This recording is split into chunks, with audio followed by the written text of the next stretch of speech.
अस्सलाम वालेकुम everyone, welcome to Ayesha medical education. आज इस वीडियो में हम लोग स्टडी करने जा रहे हैं left ventricle of the heart. This is the fourth chamber of the heart. हमारे पास क्या है, 4 चैम्बर थे हार्ट के, right atrium, right ventricle, left atrium and left ventricle. So जो हमारे पास ये जो लास्ट वाला वेंट्रिकल है, लेफ्ट वेंट्रिकल ऑफ हार्ट, इसको हम स्टडी करने जा रहे हैं। इसमें हम लोग देखेंगे इसकी पोजीशन को, फीचर्स को, इंटरनल फीचर और एक्सटर्नल फीचर्स को। ठीक है, सबसे पहले देख लेते हैं कि लेफ्ट वेंट्रिकल ऑफ हार्ट हमारे पास होता कैसा है। It is a cavity which is a circular in cross section. Mean ये जो लेफ्ट वेंट्रिकल ऑफ हार्ट है, अगर इसका हम क्रॉस सेक्शन लें तो हमें ये कैसी दिखेगी, सर्कुलर होगी। ठीक है, सो इसकी पोजीशन की बात करते हैं। मीन इसकी लोकेशन या पोजीशन कहाँ पर लोकेट करता है, लेफ्ट वेंट्रिकल। वैसे तो जनरल अगर हम बात करें तो ये लेफ्ट एट्रियम के बिलो होता है। ठीक है, जो वेंट्रिकल्स होते हैं वो एट्रियम के बिलो होते हैं। सो लेफ्ट एट्रियम जो है उसके बिलो होगा left ventricle. Left ventricle receives oxygenated blood from the left atrium and pumps it into aorta. हमने प्रीवियस वीडियोस में भी इसको अच्छे से डिस्कस किया कि जो हमारे पास राइट साइड ऑफ हार्ट होती है उसमें होता है डीऑक्सीजनेटेड ब्लड, और जो लेफ्ट साइड ऑफ हार्ट होती है उसमें होता है ऑक्सीजनेटेड ब्लड। अब जो लंग से ऑक्सीजनेटेड ब्लड होकर लेफ्ट एट्रियम में आया था, अब वो किस में जाएगा, लेफ्ट वेंट्रिकल में जाएगा। देन लेफ्ट वेंट्रिकल क्या करेगा, एयोर्टा के थ्रू इसको पंप करके होल बॉडी के जो टिश्यूज़ हैं उनको पहुंचा देगा oxygenated blood. So left atrium डाल देता है ब्लड लेफ्ट वेंट्रिकल में, और लेफ्ट वेंट्रिकल देन पंप करता है एयोर्टा के थ्रू। ठीक है, it forms apex of heart. अब देखेंगे कि जो हमारे पास लेफ्ट वेंट्रिकल ऑफ हार्ट है वो हार्ट की कौन कौन सी सर्फेसिस और कौन कौन से जो बॉर्डर्स हैं उनके अंदर इसका पार्ट कंट्रीब्यूट कर रहा है। सो ये हमारे पास होती है हार्ट, हमारे पास कोनिकल शेप एक ऑर्गन है। सो इसकी एक अपेक्स है और एक इसकी बेस है। बेस इसकी ऊपर होती है और अपेक्स इसकी डाउनवर्ड होती है। सो अपेक्स नीचे है, लेफ्ट वेंट्रिकल भी नीचे है, तो ये क्या करेगा, it forms apex of heart. Mean ये अपेक्स के पोर्शन में काफ़ी सारा पार्ट आ रहा है लेफ्ट वेंट्रिकल का। Part of sternocostal surface. Sternocostal surface is the anterior surface of the heart. So anteriorly भी ये कंट्रीब्यूट करेगा। There are 4 borders and 3 surfaces of heart. General अगर हम देखें तो टोटल हमारे पास 4 बॉर्डर और 3 सर्फेसिज होती हैं। सो जो उसमें से स्टर्नोकोस्टल सरफेस है ना, उसमें भी लेफ्ट वेंट्रिकल आ रहा है। उसके अलावा most of the left border, this is the left border, और यहीं पर होगी लेफ्ट सरफेस भी। सो लेफ्ट बॉर्डर में भी आएगा लेफ्ट वेंट्रिकल और लेफ्ट सरफेस में, इस साइड पे होगा राइट बॉर्डर, राइट सरफेस। सो आप देखें तो लेफ्ट एट्रियम का जो ऑरिकल है ये छोटा है और हमारे पास लेफ्ट वेंट्रिकल यहाँ पर बड़ा है। सो लेफ्ट वेंट्रिकल क्या बनाता है, मोस्ट ऑफ लेफ्ट बॉर्डर। उसके अलावा ये किस में आता है, लेफ्ट सरफेस में भी आता है लेफ्ट बॉर्डर के साथ। उसके अलावा 2/3 of the diaphragmatic surface. Diaphragmatic surface diaphragm से रिलेट कर रही है। मीन जो हार्ट की इन्फीरियर सरफेस होती है वो किसके ऊपर पड़ी होती है, डायाफ्राम के ऊपर, उसके सेंट्रल टेंडन पे। सो इन्फीरियर सरफेस को डायाफ्रामेटिक सरफेस भी कहते हैं।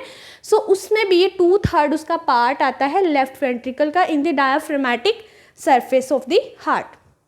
नेक्स्ट अब देख लेते हैं इसके फीचर्स। फीचर्स में हम देखेंगे इंटरनल एंड एक्सटर्नल। सबसे पहले एक्सटर्नल फीचर्स देख लेते हैं। एक्सटर्नली हमारे पास लेफ्ट वेंट्रिकल कैसा होता है, इट हैज़ 3 सर्फेसिस। इसकी 3 सर्फेस होती है, anterior, inferior and left. Anterior वाली को स्टर्नोकोस्टल भी कहेंगे, इन्फीरियर वाली को डायाफ्रामेटिक कहेंगे, और एक होती है लेफ्ट सरफेस। ठीक है, ये लेफ्ट साइड ही तो है हार्ट की।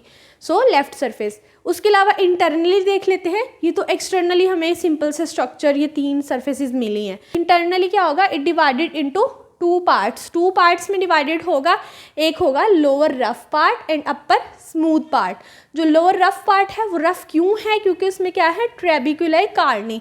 ट्रेबिकुलर कार्नी क्या है, हमारे पास मस्कुलर रिजेस हैं।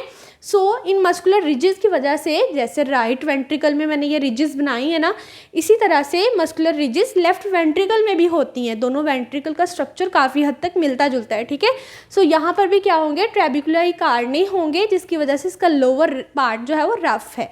सो जो अपर स्मूथ पार्ट है वो क्यों स्मूथ है, एयोर्टिक वेस्टिब्यूल की वजह से। जो अयोर्टा बनाता है और अयोर्टा देन क्या करता है, ब्लड को पंप कर देता है। मीन इस व्यू में तो नहीं दिख रहा, लेकिन यहीं से ही अयोर्टा निकलता है।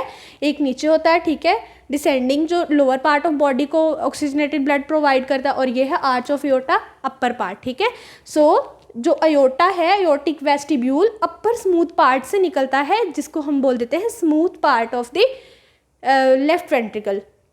नेक्स्ट है इंटीरियर सरफेस या interior of the left ventricle shows 2 orifice. कितने ऑरिफिस होते हैं? 2 ऑरिफिस, मीन 2 ओपनिंग होगी। एक वो ओपनिंग होगी जो लेफ्ट एट्रियम से ब्लड लेफ्ट वेंट्रिकल में डालती है, ठीक है। हमने बात की कि लेफ्ट एट्रियम से डीऑक्सीजनेटेड ब्लड आ गया लेफ्ट वेंट्रिकल में, सो किसी ना किसी ओपनिंग के थ्रू आया है। एक तो वो ओपनिंग है, दूसरी वो ओपनिंग है जहाँ से अयोर्टा मतलब ओरिजिनेट होता है, ठीक है। मीन यहाँ से सपोज अयोर्टा निकल रहा है तो अयोर्टा ब्लड लेफ्ट वेंट्रिकल से अयोर्टा में जा रहा है तो वहाँ पर क्या होगा? अयोर्टिक हमारे पास होगी अयोर्टिक ऑरिफिस, ठीक है। सो 2 ओपनिंग इसमें आ रही, एक ब्लड ले रही है लेफ्ट वेंट्रिकल की, वो ओपनिंग जो ब्लड ले रही है, एक वो ओपनिंग जो नेक्स्ट अयोर्टा में डाल रही है, ठीक है। 2 ओपनिंग है, एक है अयोर्टिक ऑरिफिस, वहाँ पर लगे होंगे अयोर्टिक वाल्व, ठीक है। दूसरी है बाइकस्पिड और द लेफ्ट एट्रियोवेंट्रिकल ऑरिफिस और द मिट्रल ऑरिफिस, यहाँ पर क्या होंगे? बाइकस्पिड वाल्व्स होंगे। हमारे पास राइट एट्रियम और राइट वेंट्रिकल के दरमियान होता है ट्राइकस्पिड, ठीक है। मीन राइट एट्रियोवेंट्रिकुलर होता है ट्राइकस्पिड, जो लेफ्ट एट्रियोवेंट्रिकुलर ऑरिफिस होता है वो होता है बाइकस्पिड, क्योंकि इसमें 2 कस्प्स होते हैं। इसको मिट्रल ऑरिफिस भी कहते हैं और इसमें होंगे mitral valve. There are 2 well developed papillary muscles, anterior and posterior. एक एंटीरियर पैपिलरी मसल होता है और एक पोस्टीरियर पैपिलरी मसल होता है। Chordae tendineae from both muscles are attach to both the cusp of mitral valve. Mean क्या होता है? हमारे पास पैपिलरी मसल होते हैं, पैपिलरी मसल के साथ कॉर्डी टेंडिनी अटैच होते हैं और chordae tendineae then cusp of mitral valve के साथ अटैच होते हैं। इसकी छोटी सी एक डायग्राम देख लेते हैं। ये हमारे पास क्या है? एक सरफेस है वेंट्रिकल की, यहाँ पर क्या लगा हुआ है? ये कस्प लगे हुए हैं और यहाँ पर नीचे क्या है? पैपिलरी मसल्स हैं, ठीक है। पैपिलरी मसल्स के साथ क्या होंगे? कॉर्डी टेंडिनी। कॉर्डी टेंडिनी स्ट्रिंग्स होती हैं, ठीक है, स्ट्रिंग्स की तरह का स्ट्रक्चर होता है। सो उन कॉर्डी टेंडिनी के थ्रू ये papillary muscle cusp of the mitral valve के साथ अटैच हैं। मीन कस्प के साथ पैपिलरी मसल कैसे अटैच हैं? ये जो दरमियान में स्ट्रिंग लाइक स्ट्रक्चर है कॉर्डी टेंडिनी, ठीक है। सो 2 कस्प हैं तो क्या है? बाइकस्पिड है। ये है हमारे पास पूरा का पूरा left ventricle of the heart. If you understand this video so please like share and subscribe the channel. Thanks for watching.